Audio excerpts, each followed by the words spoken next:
Hello, good morning বন্ধুরা, কেমন আছো? আশা করি সবাই ভালো আছে। আমি মমতা, আমার আরও একটা নতুন ব্লগে আপনাদের স্বাগত।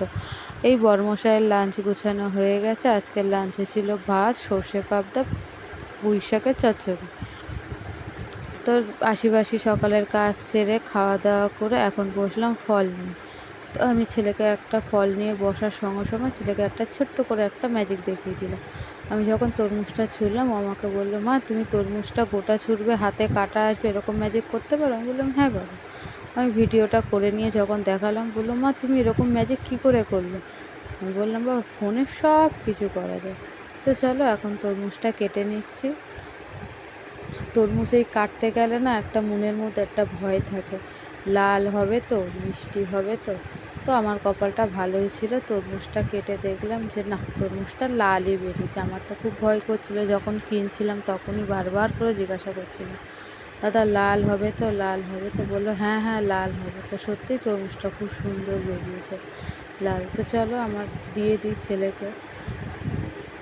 এত তরমুজ খেতে ভালোবাসে বলার বাইরে। আমাদের তো এবছর 10 থেকে 12 কেজি শুধু তরমুজ খাওয়া হয়েছে। হ্যাঁ বন্ধুরা, 10 থেকে 12 কেজি।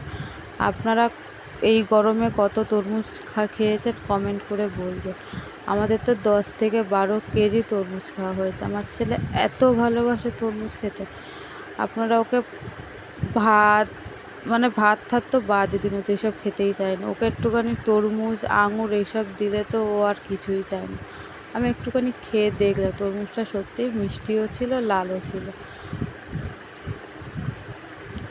তো চলো তরমুজটা কেটে ওকে দিই, ও খাবে, খেয়েও যাবে পড়তে। এখন বাজে 3:30। আমি বসে গেছিলাম ফল নিয়ে, দুপুরবেলা খাওয়া দাওয়া কমপ্লিট করে। তো তরমুজটা কেটে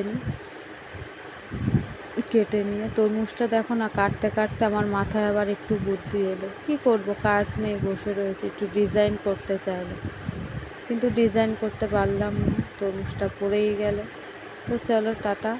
আমার এই ভিডিওটা ভালো লেগে থাকলে লাইক কমেন্ট করে দিন।